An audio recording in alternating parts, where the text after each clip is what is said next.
Why is she on Japanese money from 2024? There have been few precedents of a woman being chosen for the portrait of a Japanese banknote, the only one being Higuchi Ichio on the current 5,000 yen bill. Although not a portrait, the 2,000 yen bill issued in 2000 featured a picture of Murasaki Shikibu, the author of The Tale of Genji, on the reverse side. According to the Ministry of Finance, the person depicted on a banknote must meet 3 conditions. The 3 conditions are that the person must be as accurately photographed or pictured as possible, must have dignity, and must be well known to the public. Incidentally, Higuchi Ichio on the 5,000 yen bill was chosen because she represents a new era, in which the status of women has improved in Japanese society and a gender-equal society has progressed. Looking back at the history of paper money in Japan, the design of major banknotes has changed significantly about every 20 years. The 10,000 yen, 5,000 yen, and 1,000 yen bills in use today were first issued in 2004. And the people and designs depicted on them changed 20 years earlier, in 1984. All new bills scheduled to be issued in 2024 will have different portraits from the 1,000 yen bill to the 10,000 yen bill. Why do they change the design of banknotes? The reason for issuing new bills on a regular basis is to prevent counterfeit bills. The new banknotes to be issued in 2024 will feature a major push for universal design. In order to make it easier for any person to distinguish between the bills, the denominations will be larger, and the 3 types of bills will be colored differently: brown for the new 10,000 yen note, purple for the new 5,000 yen note, and blue for the new 1,000 yen note. What kind of person was Umeko Tsuda, who will be printed on Japan's 5,000 yen bill starting in 2024? Japan was closed to the West for about 200 years, from 1641 to 1853. In other words, Western countries only allowed trade and entry into and out of Japan with the Netherlands. Under pressure from Western countries, Japan opened its doors to the West, but at that time it signed unequal treaties with Western countries. Japan rapidly adopted Western culture to avoid becoming a Western colony. In 1871, the Iwakura mission was sent from Japan to 12 Western countries in the United States and Europe. Led by Tomomi Iwakura, the group consisted of 107 people, including government leaders and students studying abroad. The purpose of the mission was to promote friendship and goodwill, resolve unequal treaties, and inspect the advanced countries of Europe and the United States. Umeko's father, Sen Tsuda, worked as an interpreter for a foreign magistrate during the Edo period. He had studied English and Dutch. When he heard that a female student was to accompany the Iwakura mission sent by the government, he applied for Umeko, who was only 6 years old at the time. There were 5 female students at that time, but Umeko was the youngest and knew only a couple of English words. In addition to Umeko Tsuda, other female students at this time included Okawa, who would later be involved in establishing Japan's first school for nurses, and Uryu, who studied piano and contributed to Western music education in Japan, and who later left their mark on history.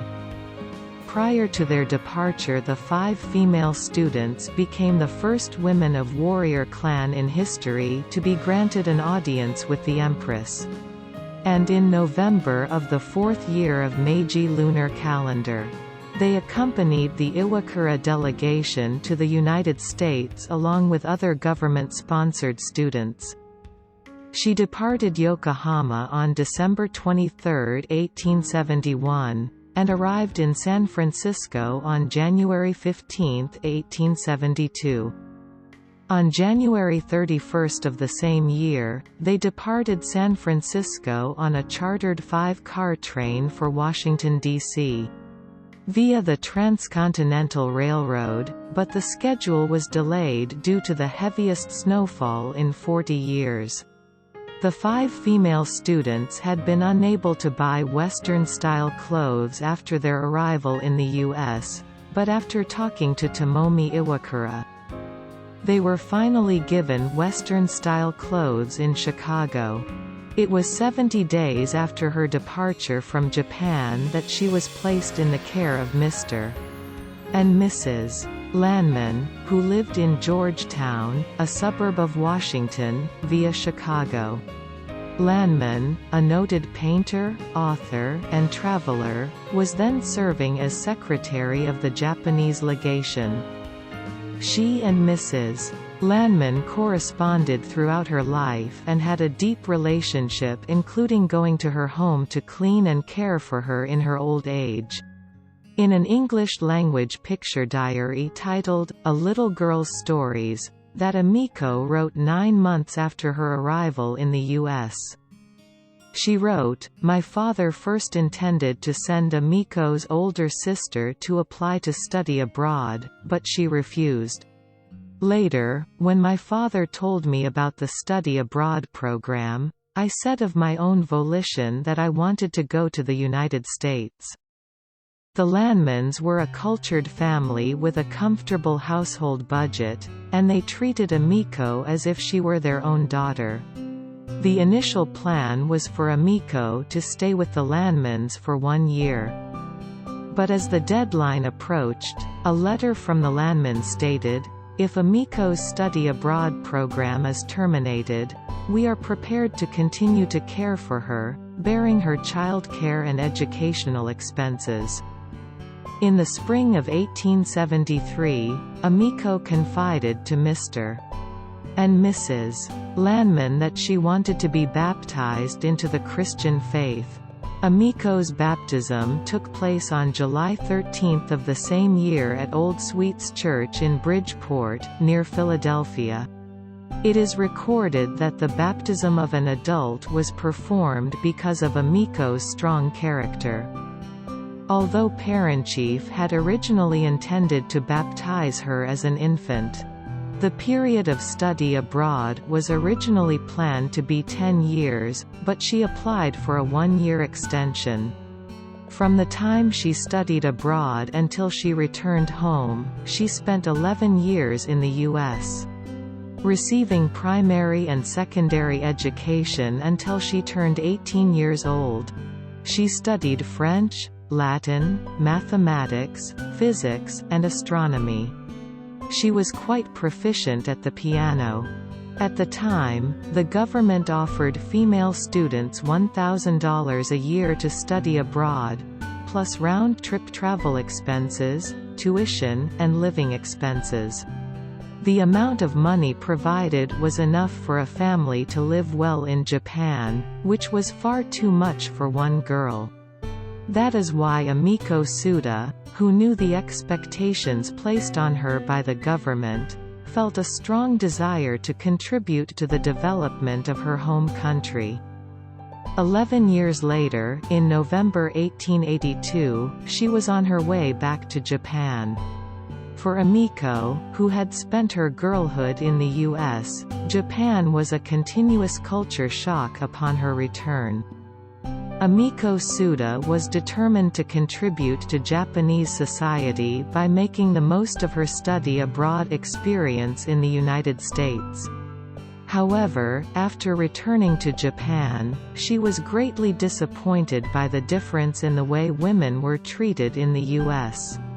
and Japan. In the U.S., for example, it was common to see men standing up from their seats on the train and giving up their seats to women. In Japan, on the other hand, this was almost unheard of. Also, unlike in the US, arranged marriages were common in Japan at that time. Therefore, the engagement was consummated before the couple knew each other well enough to get married. Furthermore, Umeko Tsuda felt strongly about the value that in marriage, the man chooses the woman and the woman is subject to him. There are few other work opportunities for women in Japanese society, which is a big culture shock. Then, why is the status of women in Japan thus low? Umeko Tsuda believed that the reason lies in the lack of importance placed on higher education for girls. In order to raise the status of Japanese women, the first step is to create an environment where they can receive the same level of education as men. In order to achieve this goal, Umeko Tsuda was assigned as a professor at the Nobility Girls' School. Umeko taught at the Nobility Girls' School for a little more than 3 years. But it is said that she was not accustomed to the upper-class temperament of the school. In 1889, Umeko Tsuda felt the need to gain a deeper understanding of Western thought. In order to teach others, and decided to return to the United States to study. Although she was concerned about her financial situation, the principal of the Nobility Girls' School, where she taught, decided to continue to provide her with a salary for the 2 years she was studying abroad. After her financial concerns were resolved, Umeko Tsuda received quality education in a small group during her second study abroad experience. In 1891 to 1892, her third year of study abroad, Umeko produced remarkable research results on frog development.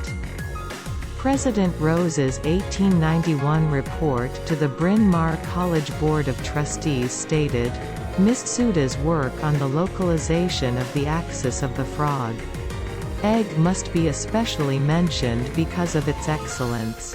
It specifically notes that the results of Umeko's research were then summarized by her advisor, Drive. Thomas Hunt Morgan, in a paper entitled, The Orientation of the Frog's Egg, with Dr. Morgan and Umeko as co-authors, and published in 1894 in the British journal Quarterly Journal of Microscopic Science, Volume 35. Umeko was the first Japanese woman to have an article published in a Western journal.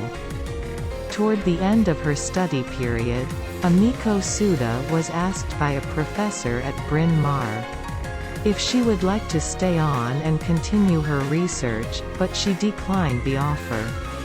Believing that the education of Japanese women was her true calling, she returned to Japan. In 1892, Umeko Tsuda returned to Japan and again began teaching as a professor at the Nobility Women's School for Girls, and also served as a professor at the Women's Higher Normal School. Not only that, she also took care of female students in her home and educated them. Attending the Universal Federation of Women's Clubs convention in Denver, visiting Helen Keller, and meeting with Nightingale, she was inspired in many ways and determined to devote herself to higher education for Japanese women. Furthermore, Umeko Tsuda, who was passionate about women's education, also wanted to establish a private school that was different from the educational institutions established by the government. She wanted to realize a higher level of education for women while respecting their individuality and not being bound by fixed boundaries. Therefore, in 1900, at the age of 35, Umeko Tsuda resigned from her position as a professor at the Nobility Girls' School in order to establish a private school. With the help of many people, including Okawa and Uryu, who had come to the U.S. together as children to study, and Mrs. Morris, who had helped her during her second study abroad trip, she finally established a private school in Tokyo, Joshi Eigaku Juku, which he had longed to open. At the opening ceremony, Umeko Tsuda emphasized the importance of teachers' enthusiasm and students' research spirit for a true education, and that small class sizes are desirable for teaching students according to their individuality. In addition, students must be all-rounders as human beings and women. These words were passed down to the students as the educational spirit of the Women's Institute of English Studies. Alice Bacon, who was Uyama's host sister when she studied in the U.S., also came to Japan prior to the opening ceremony and worked with Umeko on entrance exams and class placement. On August 16, 1929, she passed away of illness at her villa in Kamakura. Her last words were, "Storm last night," written in her diary on the same day, at the age of 64. The fact that many alumni and friends continued to visit her after she retired as president of the school in 1919, while she was ill in bed, shows that she was trusted by her students. The Japan Women's Scholarship for the United States program continued to provide opportunities for a total of 25 women to study in the United States until 1976. The year of Umeko Tsuda's death in 1929. Among the women who studied abroad on the scholarship were Ai Hoshino and Yuko Takahashi, who served as president of Tsuda College, and Taki Fujita, who was the first woman in Japan to serve as the United Nations representative to Japan, and has been widely active in the field of education. After the war in 1948, the Women's Eigaku Juku was renamed Tsuda College, and while producing the first female professor at the University of Tokyo, researchers in various fields, and politicians, the college continues to educate women who contribute to society today. Umeko Tsuda was a person who dedicated her life to the education of Japanese women. Those who have Japanese yen today can rest assured that they will be able to use it after 2024. However, if they become too old, they may not be able to be used in vending machines. In this channel, I will share you about Japanese history, culture, travel, living in Japan. Please subscribe to this channel. After you hit subscribe button, please write "I subscribed" in the comment box. Thank you for watching to the end.